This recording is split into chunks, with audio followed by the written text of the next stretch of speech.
Joseph. Stand with me as we read verses 1 through 8. Joseph, the 11th of the 12 brothers, could not control himself in front of everyone standing before him, and he shouted, "Have everyone leave me." So there was no one with him when Joseph made himself known, this is more than 20 years later, to his brothers. Then he wept so loudly that the Egyptians heard it, and the household of Pharaoh heard about it. And Joseph said to his brothers, "I am Joseph. Is my father Jacob still alive?" But his brothers could not answer him, for they were terrified in his presence. Then Joseph said to his brothers, "Please come closer to me." And they came closer. And he said, "I am your brother Joseph, whom you sold into Egypt. Now do not be grieved or angry with yourselves because you sold me here. For God sent me ahead of you to save lives.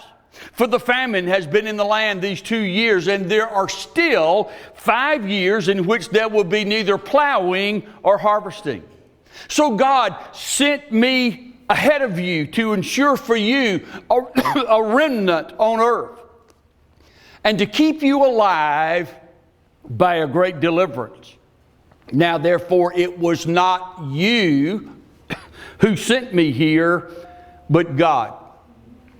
And he has made me a father to Pharaoh and lord of all his household, the ruler over all the land of Egypt." You may be seated.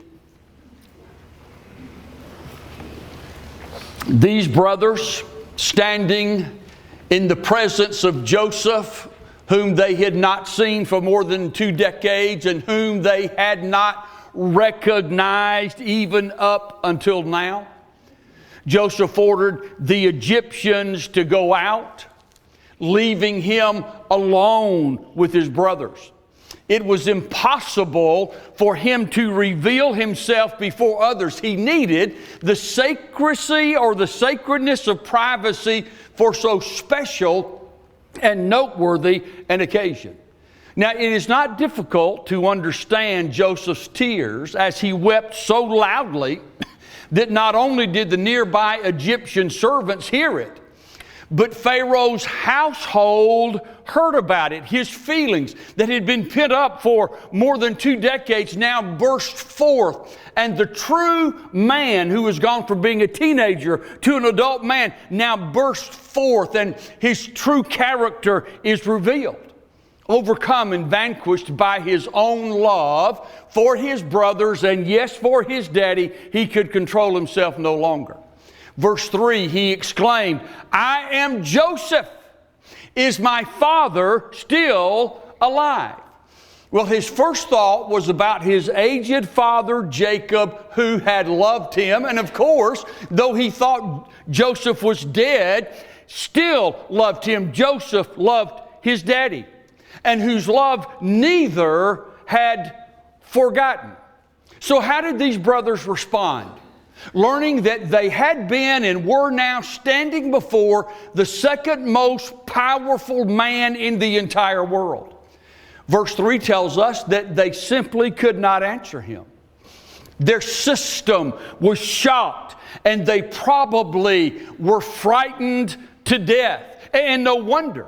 They were totally unprepared for this incredible revelation, and because they knew in their own hearts what they had done to their brother more than 20 years ago, and now he, suddenly standing before them, has the power to extinguish their lives immediately, and no one would even question it. So what was going to happen to these brothers now? Perhaps it's true that Joseph had been fattening them up for the kill. Joseph at once realized their hesitation. He realized their disbelief. And so he invited them to come closer. He acknowledged his relationship with them once again. No doubt he was dressed in Egyptian garb, as if one who is used to the royalty in Egyptian life. and they still can't believe what they're hearing. So he calls them closer, and he reminds them of that tragic encounter more than 2 decades ago, but this time he added to his identification, I am your brother Joseph, whom you sold to Egypt. If they had not been sure of the identity of this man who stood before them, they understood it now. Because who in the world would know about this event of a young 17-year-old boy being sold into slavery? Who would know about it except Joseph? I am your brother Joseph, whom you sold into Egypt. I am Joseph. The same and yet not the same. Indeed, he was a very different Joseph than the one whom they had cast into a pit and then sold into slavery. 20 years of all kinds of different experiences had made their mark on Joseph, and during those years, into the old nature, the enlargement of capacity and depth of experience we would expect from prolonged trials and altered circumstances now overshadow his life. It's no surprise that Joseph could tell that his brothers truly were still in a state of shock. Now I want you to notice a couple of phrases in verse 5. Here's the first phrase, you sold me. The reference is to a wicked, evil deed perpetrated by his brothers more than 2 decades earlier. Wicked, evil people do wicked, evil things to good and innocent people. And sometimes those wicked, evil things come from those who are closest to us. If you have ever been brutally hurt in your life, for most of us, it probably came from someone that you loved, someone that you trusted, someone that you believed in. And so what happens here? Now, it is imperative for us to understand, I think, that God never participates in the wickedness of men, nor does wickedness proceed from Him. God, you're doing this to me.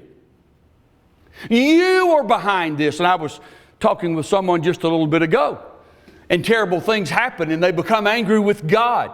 God did it. God's responsible. That's what could have happened here. And yet, God can work through the actions that wicked men bring about. Selling Joseph into slavery is to be classified as a crime. It was a heinous criminal act.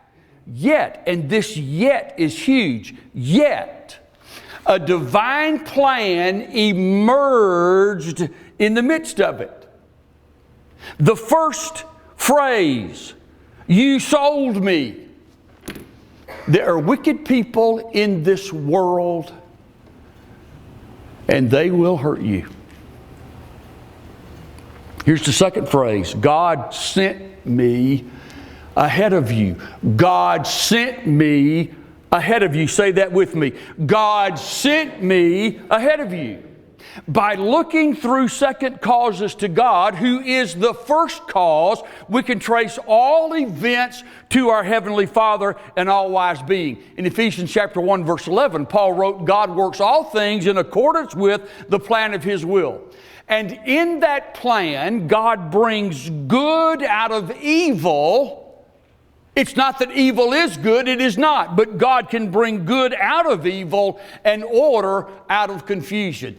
In this story, one of the amazing things is that the Lord saw fit to reveal everything that stood behind the scenes. So we can see how the Lord of the universe allows circumstances to arise that make it seem impossible for His purpose to be fulfilled. Have you ever stood in that position? It is impossible for God to fulfill His purpose in my life. We've all been there. Then God intervened in such a way, in such a manner, that His plans for Joseph succeeded, and He made those plans almost seem easy and natural. He showed Himself to be Joseph's God after all. He showed Himself to be Daddy Jacob's God after all. And He showed Himself to be the God even of these 10 wicked brothers who had committed such a heinous act. God is God and will always be God. We can count on that. Look at verse 7. Joseph said it again. God sent me ahead of you. Look at verse 8. Joseph said it once more. It was not you who sent me here, but God. Now, if we were to read through this entire text, and we will get to it shortly, but while this repetition, we're going to see this phrase again and again and again. Why this repetition? God sent me here ahead of you. You meant it for evil, but God meant it for good. We're going to pick up on that again in chapter 49. So why this repetition? Listen to me.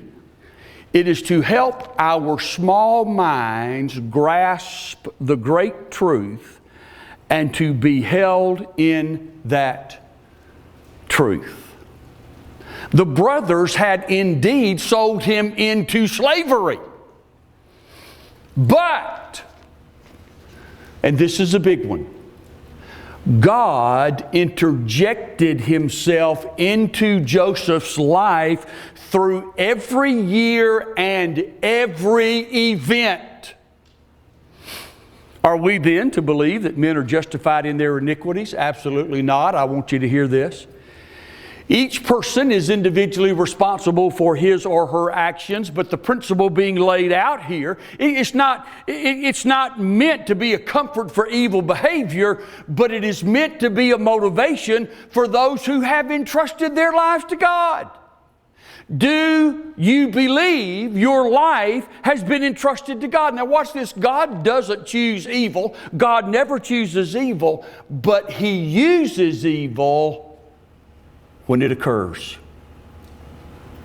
Are you hearing me? Are you able to apply this to your life? Has somebody ever committed some evil act against you or toward you? Yea or nay? Amen. Yea. Did God choose that? Nay. But here's what God does. He uses it. See, this was not the first time that Joseph would be treated unjustly in his life. It happened again, and then it happened yet again. Each time, though Joseph could not see it, God was moving him closer to the fulfillment of His plan in Joseph's life. But at the moment, Joseph couldn't see it. He came to believe it. We'll look at that a little bit more in a moment. To see God at work in everything, both good and evil, enables us, are you listening to me? Enables us to forgive those who injure us.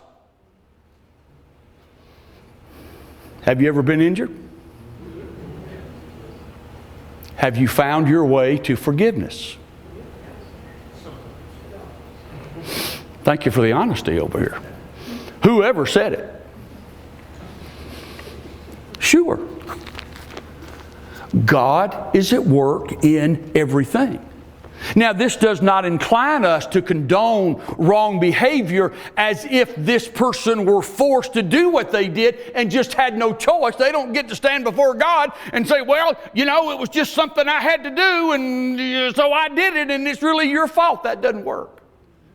However, what we can do is to pity the offender, forgive the offender, pray for the offender as slaves to their own passions and as enemies to their own welfare.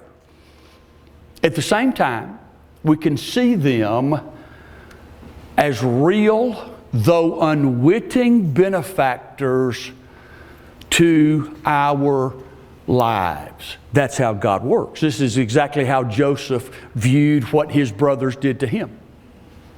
He saw the hand of God overruling the designs of his brothers. And from that consideration, Joseph not only forgave them, but here he is encouraging them.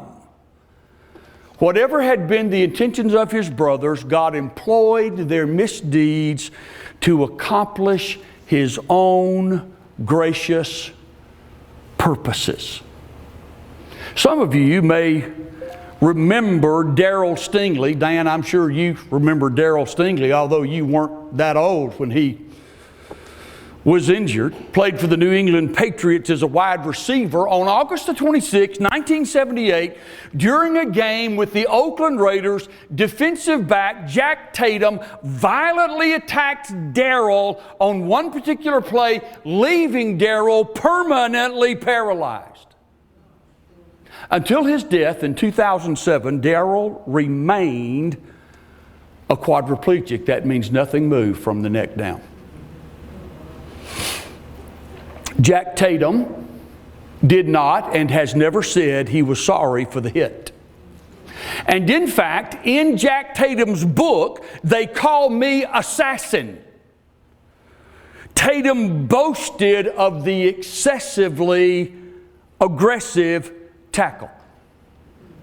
After 10 years as a quadriplegic, Darrell looked back on that decade of his life and said, I certainly didn't plan to be in the situation I find myself now, and I can't say I'm happy to be in the shape I'm in yet. I am proud that through my efforts to survive, to achieve, to thrive in life as I know it, I have been able to reach people and be effective. It makes me feel that what happened to me was not in vain, and he said that inspires me to keep on keeping on. Darrell went on to say that so many people expected him to be bitter. And his response to that was this: what's done is done. And what you have to do from that point on is to reevaluate and put your life in a different perspective. He said, what that incident did to my life was create a great deal of adversity and trauma. I mean, trauma so thick you could cut it with a knife. But he said it was something I couldn't run from. It was something that had to be dealt with. And today, he said, I can say the consequences of it had made me a better person. And he said, when bad things happen to people like me, a lot of people assume it will destroy us. But in fact, it does not. Because as part of God's army, our purpose in life is to make the truly weak to become strong. Darrell Stingley affirmed that his life took on more meaning than ever before. That something positive, very positive, came out of a very unfortunate incident, and that because of, not in spite of, but because of his physical condition, that people listened when he talked. He did so very much to change the lives of young people all across the country. What happened to him was unthinkable. And Jack Tatum's attitude about it, unthinkable. And yet the multitudes of lives that were changed because Darrell Stingley saw God at work in his life. Now let's pick up with verse 9. Joseph said, hurry and go up to my father and say to him, this is what your son Joseph says, God has made me Lord of all Egypt. Do you remember way back when we started looking at Joseph's life that he had these colossal dreams that his father and mother and brothers were going to bow down to him? You remember that? And did they say, oh, we can't wait? Is that what they said? No. They hated him for it. And then after all these years, they thought it was dead. They thought it was gone. And yet here he is. And as a matter of fact, they did bow down to him, whether they wanted to or not. They had to. God has made me Lord of all Egypt. Come down to me, do not delay. For you shall live in the land of Goshen, and you shall be near me, you and your children and your grandchildren and your flocks and your herds and all that you have. There I also will provide for you. For there are still 5 years of famine to come. And you and your household and all that you have would be impoverished. Behold, he's speaking just to his brothers now. Your eyes see, and the eyes of my brother Benjamin see, son number 12, who's still very young, that it is my mouth which is speaking to you. Now you must tell my father of all my splendor in Egypt and all that you have seen, and you must hurry and bring my father down here. So Joseph urged his brothers to hurry home and tell his father what had happened. Though he held an exalted position, he felt no shame of his father or his family. All of these things point to Joseph as a true man, because he was a true man of God. In verse 10, Joseph said, you shall live in the land of Goshen. Now those who do not know God have no refuge, they have no consolation, they have no security. But the believer knows that no matter what the storm, the Lord is piloting him to a safe harbor. Now this map is a little bit fuzzy, but I wanted you to see. This is Canaan. This is where the land of which God called Abraham. Abraham had a son. That son had 2 sons.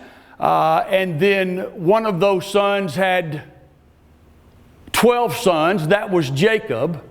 And after all this time, they were invited to come to the land of Goshen. You shall live in Goshen. I want you to notice that Goshen is in the Nile Delta. Do you see that?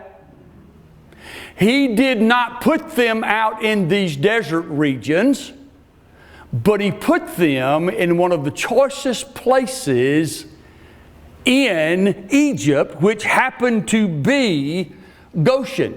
And once in a while, as you're traveling, especially out in the country, you will see Goshen is the name of a church. Goshen Baptist Church, Goshen Methodist Church. I've seen a few of those along the way. And you say, why would anybody call themselves Goshen? That's as bad as naming a kid Gomer.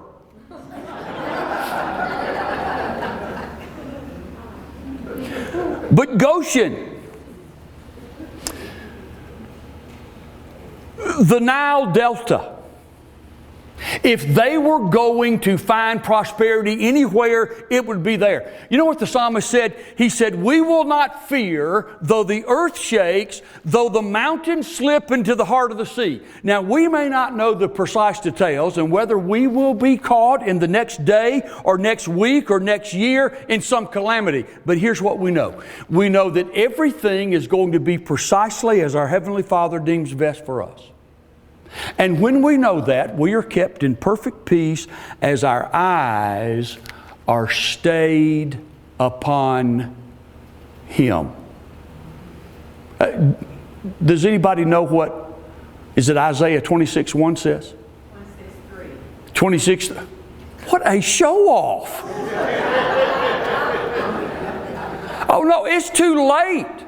You've embarrassed the pastor in front of God and everybody. So what does it say, Paulette? Thou wilt keep him in perfect peace, whose mind is stayed on thee, because he trusteth in thee. Wow. Even quoted the King James Bible. Yeah, I picked up on that. You will keep him in perfect peace whose mind is stayed on you. Now, what happens when our minds wander away from God in the midst of great difficulty? Well, what happens to us? We flounder. We crash. We burn. We begin acting as if God is not alive, that He does not care, that He is not providing for us. Joseph had been learning this, and now he is teaching it to his father and his brothers. Joseph also told them in verse 10, "You shall be near me." Now, what did that mean? Protection, preservation, provision, and fellowship. And you can see, as again, Goshen was located in the Nile Delta. If anybody can flourish anywhere, it's going to be there. Now, let me show you something. Just like Joseph, Jesus desires that his family be near him, which means protection. Moses wrote in Deuteronomy 33:12, "The beloved of the Lord will live in security by him." We are in the care of the one who died for us. Being near to Jesus not only means protection, but it means preservation. Surely the Lord will take care of the property He purchased at such a high cost on the cross. And then being near Jesus means provision. Romans 8:32 says, "He who did not spare..." It is verse 2, right? Right, I'm just making sure we're good. Verse 2. "He who did not spare His own Son, but delivered Him over for us all, will He not also with Him freely give us all things?" More than the all things is that which fellowship supplies. We shall have the Lord Himself, and we can ask for no more. One of my favorite preachers from decades gone by said that you will never know that Jesus is all you need till He is all you have.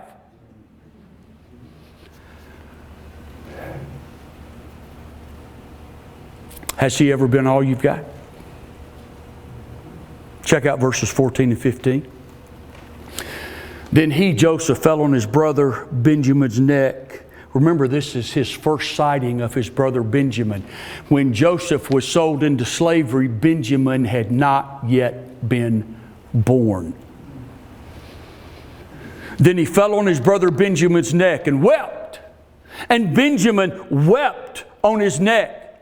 And he kissed all his brothers and wept on them. And afterwards his brothers talked with him." The tears of joy on both sides were the only fitting expression of this long-awaited reunion, especially after all those years of severance. More than that, verse 15 says that Joseph kissed all his brothers, including Simeon, Reuben, Judah, the very ones who were responsible for his being cast into a pit and sold into slavery. He kissed even them. Well, I might forgive this bunch, but that bunch, forget it. You know, I might say God was at work with them, but with it, no way over here. And we sort of pick and choose who we will forgive. We sort of pick and choose who God was working in and who God wasn't. Each of these brothers was kissed and wept over by the forgiving brother against whom they had done what seemed in the beginning to be irreparable injury. Verse 15 ends by saying, "Afterwards his brothers talked with him. They could hardly have done otherwise, for he gave them abundant proof, not only of his identity, but of his entire goodwill toward them." Do we sort of find it difficult to confront people that we know we've hurt?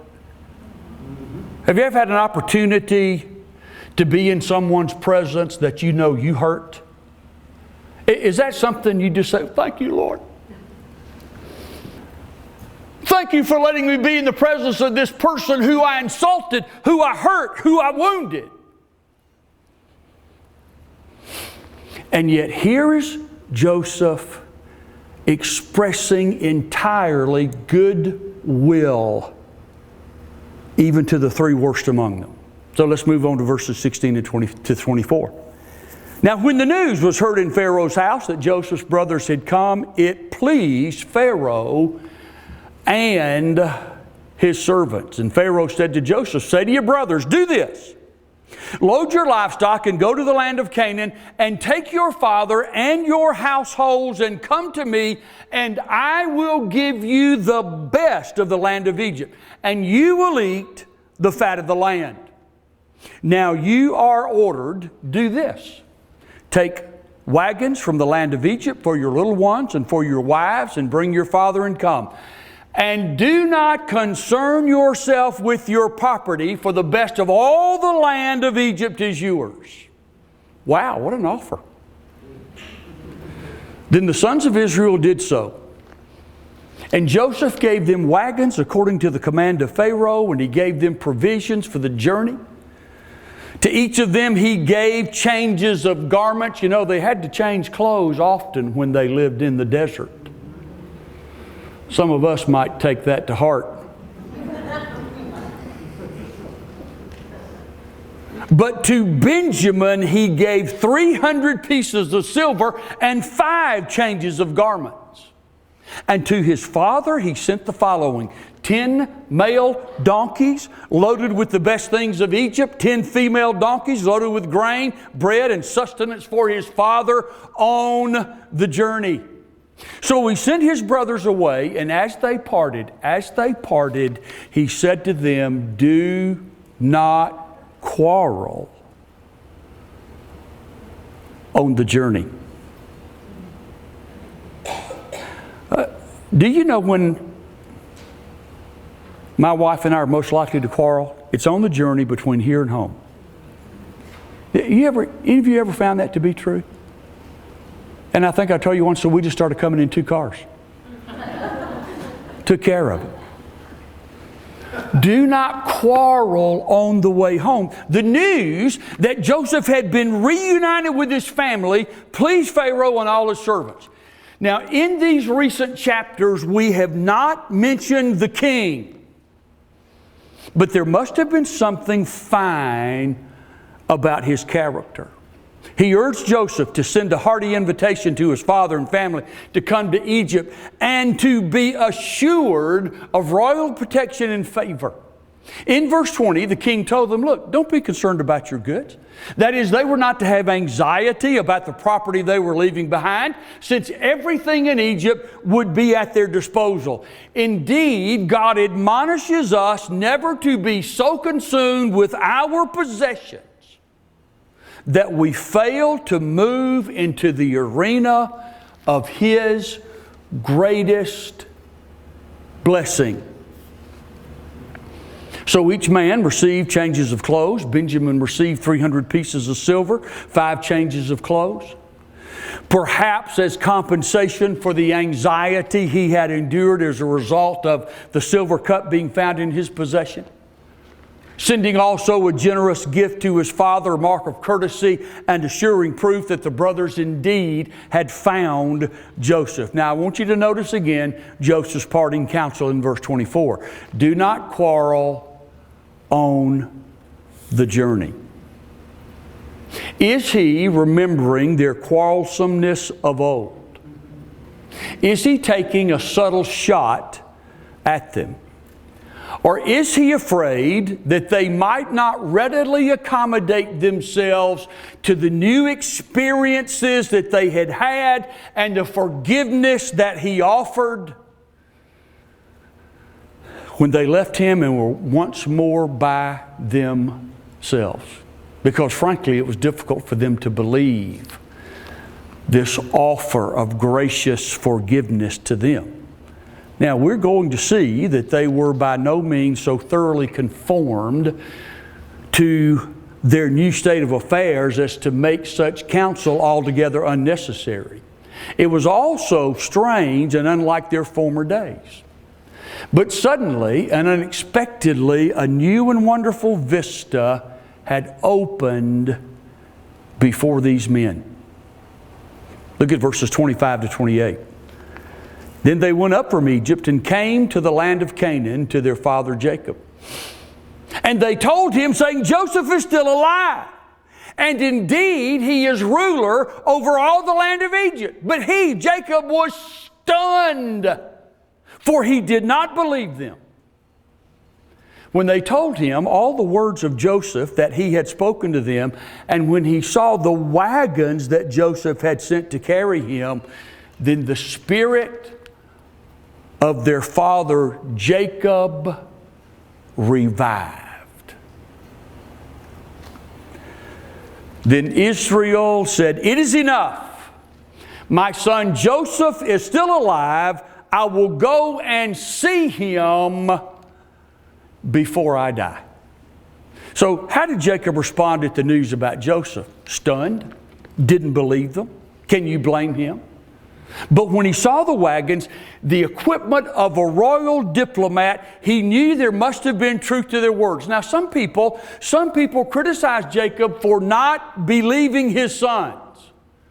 But I don't fault him for that 20 years after the fact. I wonder that Jacob refused to believe the word God had given him more than 20 years earlier. Many years before this moment. Did you know, I think you will agree with the thought that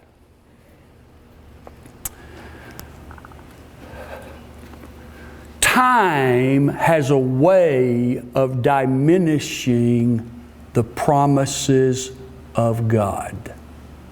You think that's true? Has it been true for any of you here?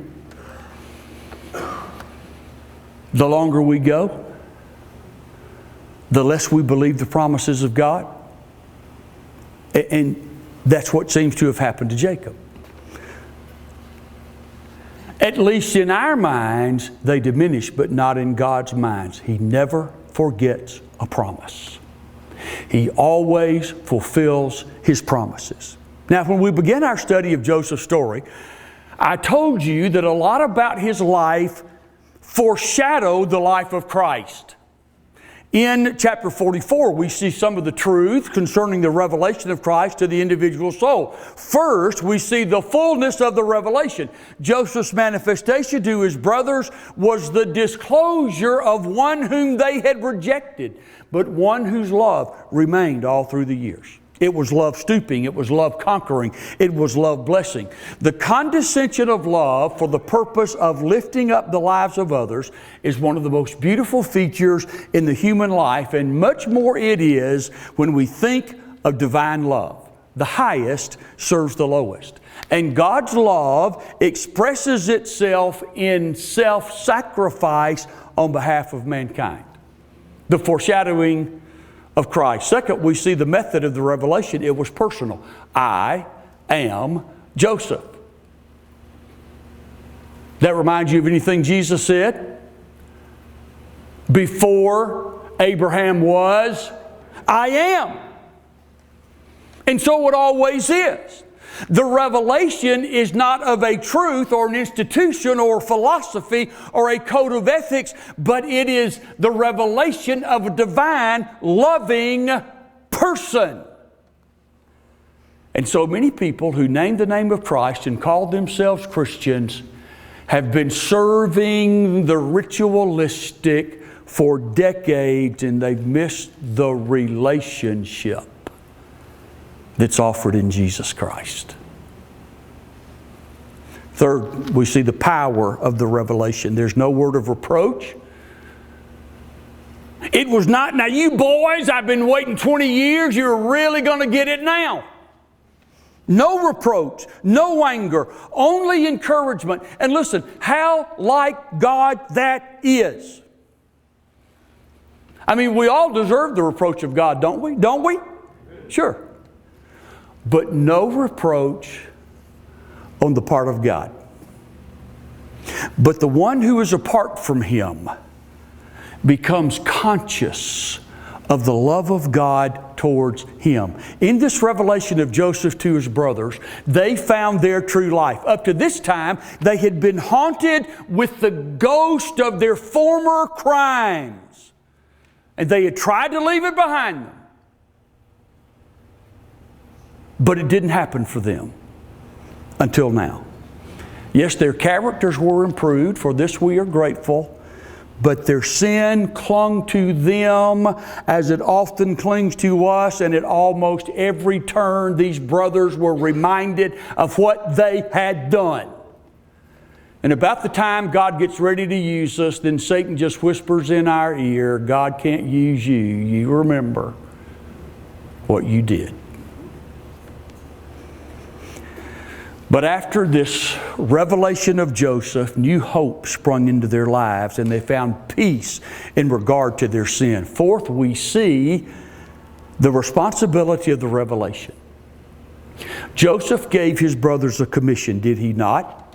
They were not to keep this good news to themselves, but they were to go back and tell.